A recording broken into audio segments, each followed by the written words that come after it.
Hello बच्चों, नमस्तुभ्यम। मैं गुरु Kunal from E2FE। आज हम सब न्यूट्रलाइजेशन रिएक्शन के बारे में जानेंगे कि क्या होता है। What is neutralisation reaction? Neutralisation reaction क्या होता है? तो न्यूट्रलाइजेशन रिएक्शन जो होता है, जब एसिड और बेस रिएक्ट करता है तो ऐसे रिएक्शन को न्यूट्रलाइजेशन रिएक्शन बोला जाता है। A neutralization reaction is a chemical reaction in which an acid reacts with a base to form salt and water। तो ऐसा केमिकल रिएक्शन जिसमें एसिड और बेस जो होता है आपस में रिएक्ट करता है और रिएक्शन करने के बाद सॉल्ट एंड वाटर, नमक और पानी बनाता है, तो ऐसे रिएक्शन को न्यूट्रलाइजेशन रिएक्शन बोला जाता है। इसका general equation acid plus base gives salt plus water होता है। For example HCl plus NaOH gives NaCl plus H2O। तो यहाँ HCl जो है वो स्ट्रॉन्ग एसिड है, NaOH जो है स्ट्रॉन्ग बेस है। ये दोनों जब रिएक्ट करता है तो NaCl जो है वो न्यूट्रल सॉल्ट होता है और H2O जो है वो पानी होता है। तो ये एक नॉर्मल एग्जांपल है न्यूट्रलाइजेशन रिएक्शन का। How does neutralisation occur? Neutralisation reaction होता कैसे है, कैसे होता है? तो acids release H+ ions in water while bases release OH- ions. तो एसिड से हाइड्रोजन आयंस मिलता है और बेस से हाइड्रोक्साइड आयंस मिलता है और ये दोनों रिएक्ट करके पानी बना लेता है। तो है कि नहीं? तो हाइड्रोजन आयंस के कारण कोई भी मीडियम हाइड्रोजन आयंस के कारण एसिडिक बनता है और हाइड्रोक्साइड आयंस के कारण कोई मीडियम बेसिक बनता है। यही दोनों आयन एक दूसरे को कैंसल आउट कर लेते हैं, एक दूसरे से रिएक्ट कर लेते हैं और रिएक्ट करके पानी बना लेते हैं और इसी तरह से न्यूट्रलाइजेशन रिएक्शन हो जाता है। पीएच जो है वो 7 के आसपास आ जाता है। During neutralization H+ plus OH- ions gives H2O. The hydrogen ions from the acid combine with the OH- ions from the base to form water. The remaining ions form a salt. तो वही होता है, H+ ions, hydrogen ions और hydroxide ions एक दूसरे से react करके दोनों ही कंसंट्रेशन, दोनों ही जो सॉल्यूशन है उससे गायब हो जाते हैं और पानी बना लेते हैं। इसी तरह से न्यूट्रलाइजेशन होता है। कैरेक्टरिस्टिक्स ऑफ न्यूट्रलाइजेशन रिएक्शन, क्या क्या गुण है? तो acid and base react together, acid और बेस एक साथ रिएक्शन करता है। Salt and water are produce, product में सॉल्ट एंड वाटर होता है। Heat is release, exothermic reaction. Neutralisation reaction जो होता है वो एक्सोथर्मिक रिएक्शन होता है, इसमें हीट बनता है। The solution becomes less acidic और लेस बेसिक। तो सॉल्यूशन जो है कम एसिडिक भी कम हो जाता है, बेसिक भी कम हो जाता है, pH 7 के आसपास चला जाता है। The pH moves towards 7 neutral.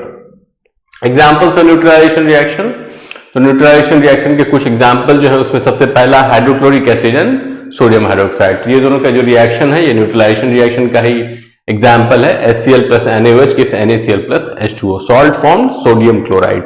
इसके बाद sulphuric acid and potassium hydroxide का reaction H2SO4 plus 2KOH gives K2SO4 plus 2H2O, salt form potassium sulphate K2SO4, यहाँ पे नमक बन रहा है।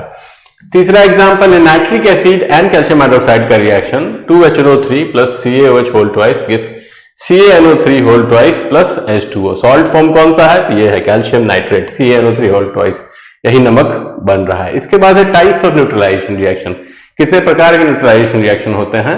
तो सबसे पहला strong acid plus strong base का रिएक्शन। ऐसे रिएक्शन में जो एसिड होता है वो भी स्ट्रॉन्ग होता है, जो बेस होता है वो भी स्ट्रॉन्ग होता है और दोनों का जो रिएक्शन होता है वो एक न्यूट्रल नमक बनाता है और साथ में पानी बनाता है कि नहीं? तो HCl plus NaOH gives NaCl plus H2O।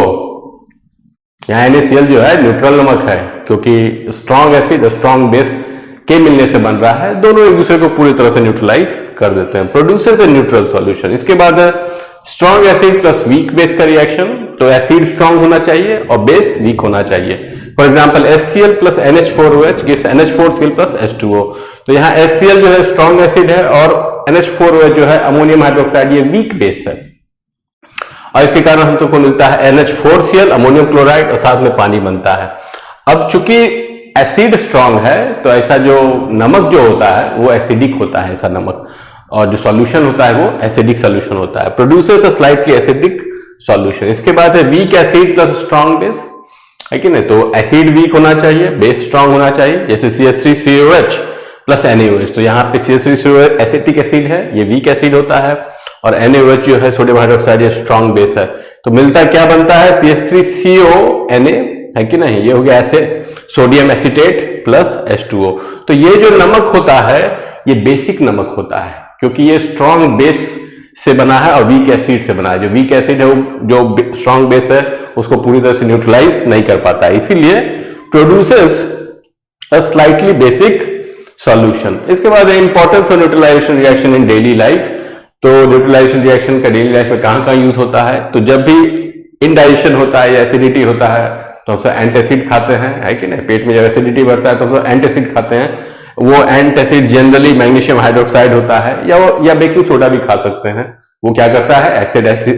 Acid से रिएक्शन करके, है कि नहीं, सॉल्ट एंड वाटर बना देता है, एसिडिटी कम कर देता है पेट का, है कि नहीं। इसके बाद एंट स्टिंग ट्रीटमेंट। तो कभी चींटी काटता है या मधुमक्खी काट रहा है तो उसका जो डंक होता है, जो जहर होता है, वो एसिड होता है और उसको न्यूट्रलाइज करने के लिए हम सब बेकिंग सोडा लगाते हैं जो कि बेस है, ताकि जो बेस है वो एसिड को काट दे, है कि नहीं, न्यूट्रलाइजेशन रिएक्शन करके हटा दे। इसके अलावा सॉइल ट्रीटमेंट में भी, है कि नहीं, यूज होता है। अगर मिट्टी जो है, खेत अगर जो मिट्टी है वो ज्यादा एसिडिक हो गया है तो उसमें बेस ऐड करते हैं, अगर ज्यादा बेसिक हो गया है तो उसमें एसिड ऐड करते हैं in the form of natural manure, है कि नहीं।